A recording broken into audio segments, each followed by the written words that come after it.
Well, good afternoon, Northaven family and friends. My name is Bob Roton, and welcome to Northaven Voices. And today I have the privilege to interview Mary Helen Fagan, who just recently joined Northaven, I think in the last 3 weeks. So, hi, Mary Helen, and welcome. Glad to have you. Good to be here. Okay. So, Mary Helen, we're just wanting to just get to know you and since we can't be together, this is one way that we can have the opportunity to get to know our members a little bit better. And so why don't you just tell us about Mary Helen? Who are you? Where did you come from? Where you were raised? What do you do?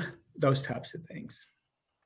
I guess my father was in the Air Force, so we moved around a bit. Mm-hmm. And spent most of my growing up in North Little Rock, Arkansas. And where in Arkansas? North Little Rock. North Little Rock, okay. Yeah. Yes. Mm-hmm. And one of my sisters still lives there. Oh. And so I guess really to think about my background, I got my undergraduate degree in literature and history. And that was kind of a love of learning because I had two grandmothers who were both teachers. And I then kind of switched and decided that probably one of the questions that you sent me ahead of time was like, what was kind of what I thought my life would be. I thought I would be a writer. I thought I would write a novel when I graduated. And reality of like paying the rent and the likelihood of writing a novel kind of impinged upon me when I got my bachelor's degree. So I went back and got a master's in business administration focusing on information systems. And so I was very fortunate. I guess life sometimes is serendipity. I had one class in computer programming, and there was a job opening for an English major who knew how to program on campus. And so that was kind of the beginning of a transition into learning about business, and then graduating and working as a consultant for some years as a management consulting and information systems consultant. And I guess the theme of this, if knowing about me, is I went back to school and got a PhD, and now I teach. So I've kind of I've managed to remain in school most of my life in that way. So Where did you go to school? All of my graduate degrees and my undergraduate were University of Texas at Arlington. My father, who was in the Air Force, moved back to Fort Worth. And so that's kind of where I ended up getting my degrees. Okay. And I interrupt you in your flow there. Did you? Well, that's fine. I also tend to meander a bit. So ask me questions. Well, you and I have some things in common because I have my undergraduate is in business administration and a minor in computer science. I had the opposite, though. I did not want to program after I took Fortran, COBOL, ALC. I didn't want to program. But I was in the software industry for a number of years, vendor. And with implementation, so loved every minute of it. So it was fascinating. Well, and that was really kind of what the luck was, is that job that was for someone who had an English degree and who had some knowledge of computer programming was a user consultant in the university's computer center. So while I got my master's degree, I worked full time helping faculty and students use the computer systems. And very quickly, I also determined that I would rather work with people as opposed to computers. And so I then was in information systems and business as opposed to programming per se. Yeah. And you teach today now? You're actively teaching today? Today, and I teach at the University of Texas at Tyler. I teach in the business school. My area is management, work behavior, and information systems, but my passion recently has been developing a course in critical and analytical thinking for business majors. So it's a required core course. Wow. And so instead of focusing so much on the content of a particular discipline, kind of thinking about how to think and then practicing thinking is the course that I'm developing. I'm learning a lot. And you're having to do it all remotely right now, right? Right now it's online, and that's a big learning curve too, because a lot of the things that you want to do or engage in in-depth conversations, which technology has many tools to help have conversations online, but learning how to be effective. But I think a lot of our work world in the future is going to revolve around being able to work effectively with people at a distance. using tools like this. So I'm trying to think about the value of how we're adapting. I agree with that. I think especially after this pandemic and the length of time of it, as people are getting accustomed to this too, this is going to be how they want to move forward in the future. You know, when I was working at a software vendor, I had as a director, my staff was all over in different states. So it was all conference calls, but this would have been so much more effective, you know, where we could see each other. So it was, you know. So. And the vendors are really, there's tools now where instead of like writing in a discussion board, you're doing videos and then you respond to people with videos. And so working out what is the right combination of written communication where you're trying to explore ideas versus some kind of interaction and feedback when you're verbally trying to convey your ideas. And then being able to, in applying it, see where you might achieve more clarity, you know, kind of the standards and criteria for evaluating evidence and such. Wow. So it's an interesting time, and I feel like I'm really enjoying what I'm doing in terms of that part of me. And work is, of course, not all of it, but that is a large part of what occupies my time day to day. I bet. Well, let's go on to what brought you to Northaven. I was interested in some curriculum called Living the Questions, and I happened to be searching and came across a Sunday evening group at Northaven who was, it mentioned that they were exploring this Living the Questions curriculum. And so I wanted to see how a group, you know, was navigating kind of that curriculum where my experience of a situation where we're using it, it engendered a lot of diverse views and some controversy. And I thought, well, you know, how do other people have a conversation where you can differ and yet really kind of go deeper without feeling like you have to defend a particular view. And so I really enjoyed off and on just various Sunday evening engagements. And I guess what I really relished about Northaven was just that very diverse group of people who seem to be very able and willing to entertain diverse viewpoints in a very friendly manner. And yet we're rigorous too in trying to like apply them in terms of, you know, what does this mean? Well, and I know you've been part of the spiritual journey class for a while and even facilitated a class recently. So we'll get to that in a moment. But I know I have been in my husband and I have been participating in spiritual journey class for several years. And there can be some very good discussions with the different approaches and different thoughts. It's just really, you know, you learn quite a bit, you know, a lot of things I'm just going like, what? Yeah, and that's really when I came on Sunday morning, and I really was not sure that I wanted to move from one community to another faith community.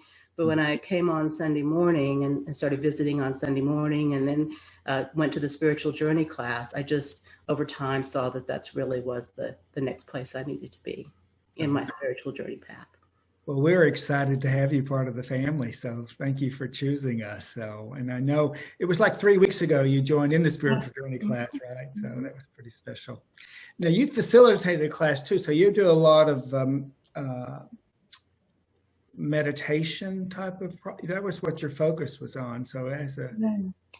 I actually grew up as a Methodist. You know, down the street was the elementary school and the Methodist church nearby. And then over the course of my life, I'd have to say, I've been much of a seeker, coming back in different places I've lived to a Methodist congregation, but then learning and going different places. And one of the areas of which I'm really interested in is in management is organizational stress. Stress in organizations. And that became a real interest in how do individuals respond to stress. And so it's probably been 15 years ago, I became interested in mindfulness-based stress reduction and went through the process with the University of Massachusetts Medical School to go through the various courses to become certified to be a mindfulness-based stress reduction teacher.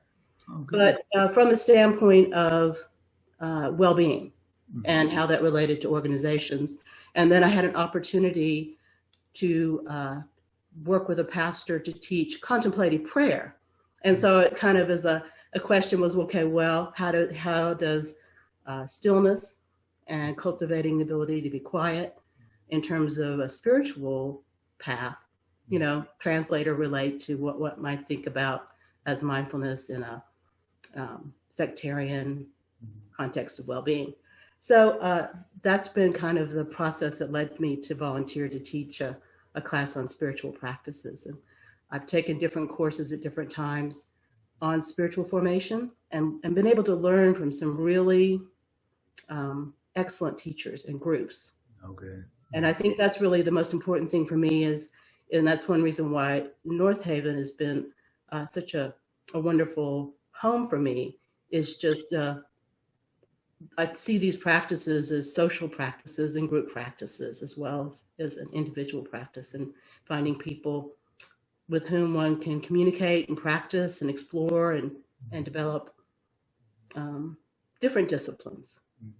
Well, I know, like I said, my husband participated. I wasn't able to participate in that, and he did. He really thought he really did the practices, so he was really grateful for it. So, and I wish I'd participated. Hopefully, you'll do it again. So. Well, and it resonates so much now because I didn't know at the time about the work that's been done to start the Sacred Rhythm Ministry. Oh, yeah. And so it's kind of a synchronicity or serendipity or whatever you want to say that without even knowing that there was a group of people who've been working for 7 or 8 months to develop an intentional spiritual development ministry. I was, in a smaller group or forum seeking to work out what that might be as well. So I'm really looking forward to how that rolls out and how that. Yeah, me too. I'm really looking forward to it as well. I am reading, and this it's the second time I've gone through it, is the contemplation prayer, the Just This by Richard Rohr. And I love that book, and I've read it once, and now I'm going back and reading it, breaking it down, just really kind of embracing the practices and so forth. But it is a powerful, powerful process. So, and it's a discipline for sure. So, but yeah, and one that's been really important to me in the stressful times that we've been going through. Great. So tell me about what you're most grateful for in your life. I think that it has to be the family and friends that I have. Both of my parents had really extraordinary difficulties in our family as I was growing up, had some very difficult times. Wow. But they were very resilient. And so they really, through my family experiences and the difficulty my parents had in the growing up process, I think I saw how people can cope with difficulties, and also kind of a little bit of a sense that you can appear to have, a very well-to-do middle-class family. And from the outside, looking in, it looks like everything's just hunky-dory. And yet there are struggles that people are dealing with. And then I was very fortunate, and this gratitude extends to about 27 years ago now.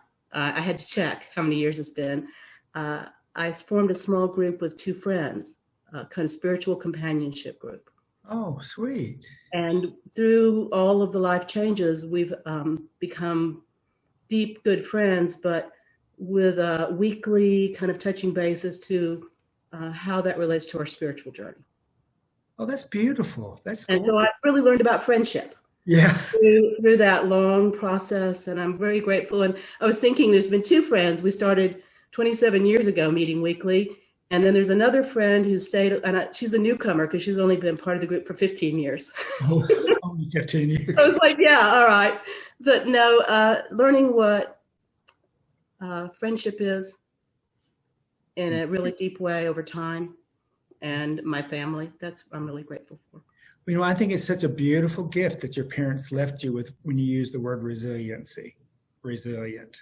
I mean, that is something we all, especially now, is how we bounce back, how we come back, and I'm a therapist. And so I worked with a lot of people. I worked with the military for a number of years. And so we really worked on the resiliency, just and releasing anxiety and stress and all these thoughts that can really take you to a bad place, so But that's beautiful that you I learned think about it as a process of making sense of things, and what meaning making of things, and then for me to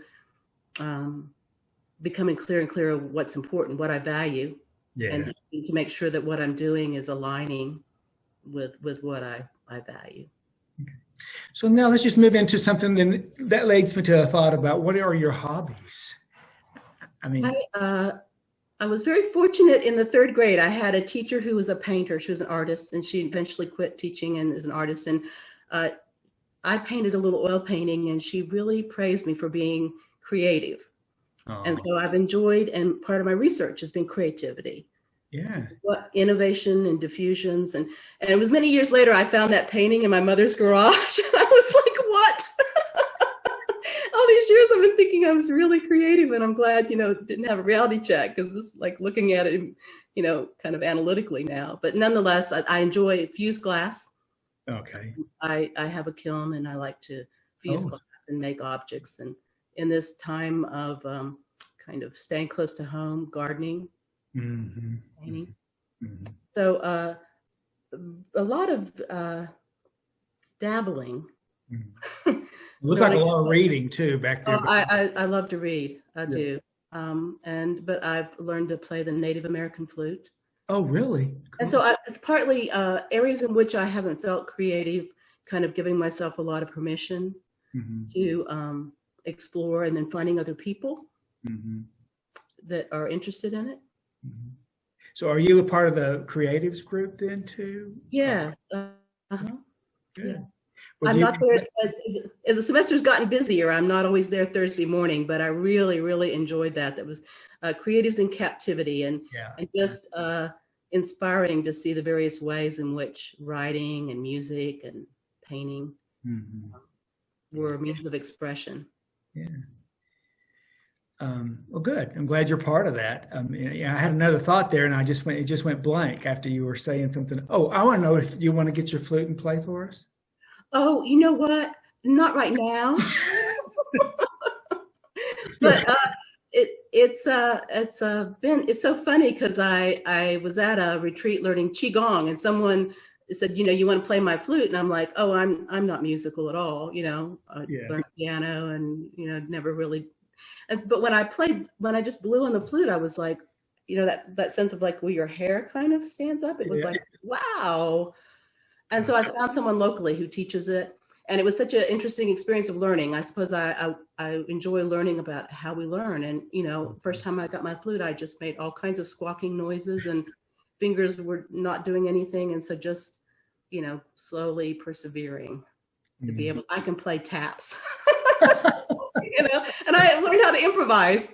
And not worry about the fact that I'm not sure just what it sounds like either. Well, I love that. It's like, okay, I'm just going to go for it, so that's wonderful. You're a good teacher for all of us, a good mentor to say, just give it a try, So. Well, the first time my teacher and I sat down and we did my little homework assignment and whatever, and I was like, well, there's some squawking going on, but it's getting better. And then he said, well, let's just improvise. And I was like, well, how do we? I wanted a rule book for how you improvise so I could be sure I was improvising well. And it's kind of like, no, that's really not the idea behind it. We're not going to get a grade on this. And so that's pushing the envelope a bit. Well, I made a note. We'll have to ask you to play your flute at some point. I will ask my teacher. But I think that I'm kind of being funny. Once I was at a retreat, and we were sharing, and I said, what the heck, played my flute. Oh, sweet. That's good. I can see us just having you play your flute in one of the worship series on Sunday morning, maybe something like that. There's actually an organization here in town called the Retreat House, and they have a music meditation. Oh, do they? Someone who is she's kind of a healer with music. She plays the Native American flute as part of the meditation. And so there's that. Oh, that's cool. That's really cool. So, what would you say? What are your happiest moments are in your life? The ones that come to mind was one with family. My father grew up in around Idabel, Oklahoma. Oh, yeah. During the Depression. I know where that is. And kept a farm. So during the summers, we would go back to the farm and actually milk the cows and, get and eat from the garden. But near that area is Beaver's Bend. Yeah. We would go camping and out on the lake. So being outdoors with my family. And then I was also fortunate, I was a Girl Scout. And we went, to Lake Ouachita sailing and hiked the Appalachian Trail several times. So I think my moments of joy were being outdoors, being outdoors with friends and family, and in a really beautiful setting like that. Wow. And here we are at 7 or 8 months into COVID and just limited to what we can do, right? So, but at least you have your gardening, so. And I went out walking, and in my neighborhood, the person had a little flower bed, and in between the crack between the sidewalk and the street, there was this huge flowering shrub that was, in between the crack. And I just took a picture of it. I said, there's resilience. Oh. If you have eyes to see in the neighborhood, there's beauty. You just have to get out. That's right. It reminds me going, just like in that Just This with Richard Rohr about seeing with new eyes or different, having how you see, how you're really present to what's like the flower that in the crack or the trees or whatever. So it's really being able to embrace those things.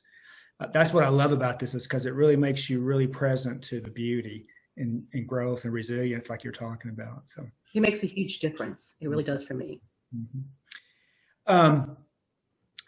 What is your mantra? Or do you have one? Or do you have any Bible story or scripture that you say this, that you relate to most? Or wow, that's interesting. Mantra, something lately I've been thinking of is kind of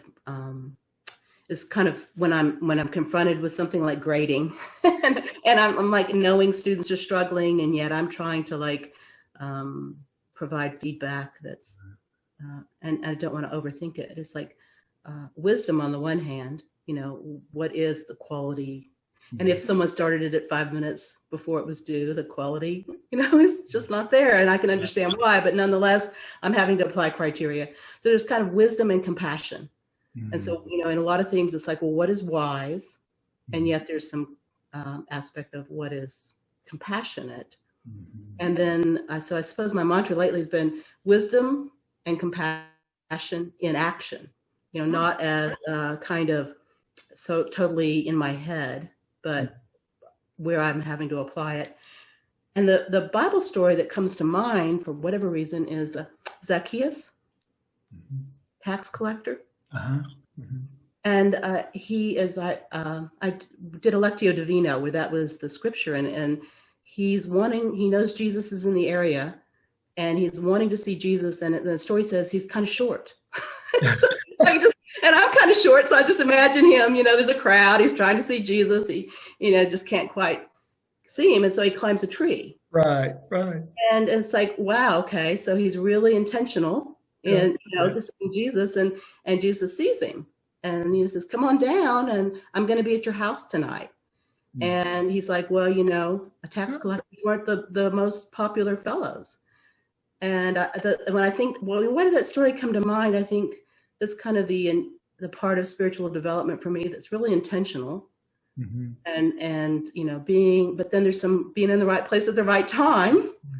But then more than anything, it's the relationship, that what it would be like to not just be invited to spend an evening with Jesus, but that with the people who are God's hands and feet in my life today.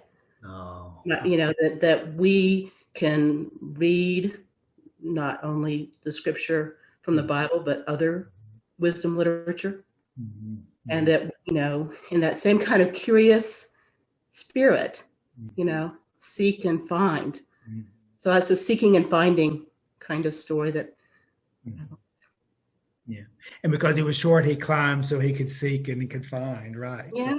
So, and sure enough, it's kind of idea of what grace, that in that moment, he was seen, and it comes back kind of to church in Northaven too, that everyone is kind of invited to I love that. to find a home, you know, that everyone is, even, you know, tax collector. It's like, well, no, you know, maybe you don't want me because I'm a tax collector and people generally don't like me. It's like, no, I see you. Maybe you don't want me because I'm not sure where I am spiritually, but yes, we do. We want you. Exactly. Yeah. And there's that quality of relationship, and personal relationship is so important.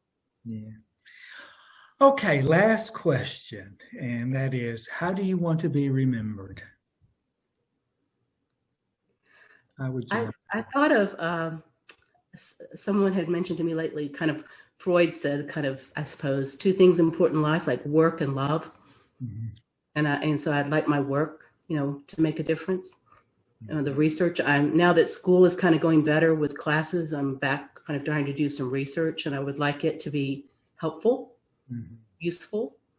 But then more than anything, who knows over time whether what the work might ripple out and have an impact. So it's more how do the people who know me remember me as a friend and someone who cared, who made a difference.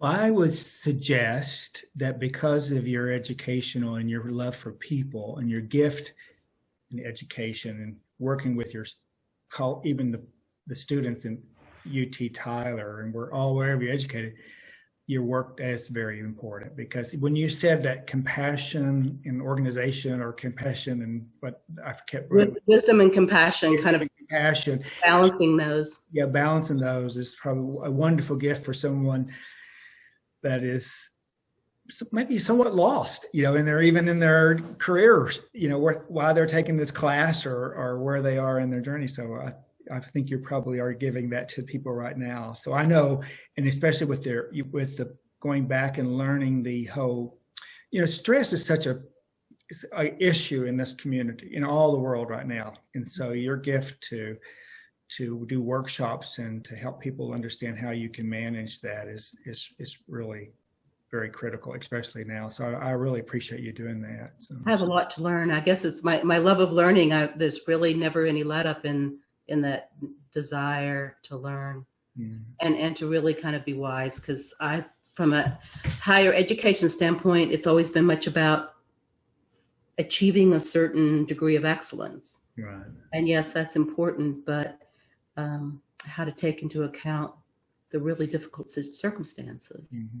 The other thing I pick up, because you said it quite often, so I've got to get out of my head, not overanalyze, and come here to the heart or to the experience. And you know, and I say I can see you practicing that. That is just. I try to. My students who are saying, you know, why did I get a 7 out of 10? It's like, that wasn't. They were watching this. That wasn't particularly compassionate. It's like, well, I'm learning too. That's right. That's right.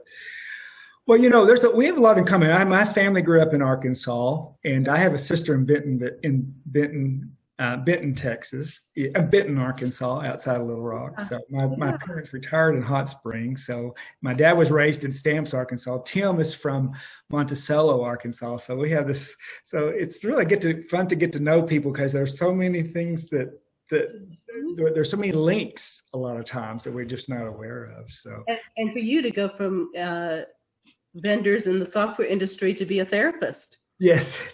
Like it's really kind of the story behind the transitions. That's right. Really curious. Yeah. But thank you. And I look forward to being able to meet you in person one day and either shaking hands or giving a big hug or whatever we can do, you know. So, but glad to have you part of Northaven. And thank you for allowing us to come into your home here and ask you these questions. And well, thank you. It's been a pleasure. Thank you. I wasn't really keen to be videoed to my family. My family knows me. It's like, it's time to take pictures, and I'm usually the one who's like, I'll take the picture. You know. Well, I kind of picked that up at the beginning. Well, I guess so. Yeah, but it's like this is the way in which we're operating now. It's about and it's a blessing. It's a blessing that we can do this now versus, you know, trying to focus on the fact that I'm kind of adverse to being in a video or having my picture taken. I understand. But that's how we get to know each other right now, right? That's right. That's right. And thank you. And I know that the Northaven group is going to love getting to know you through this process. So I appreciate it. And we will see you in spiritual journey class. So yeah. Thank you for doing this. All right. You take good care. Bye-bye. Bye.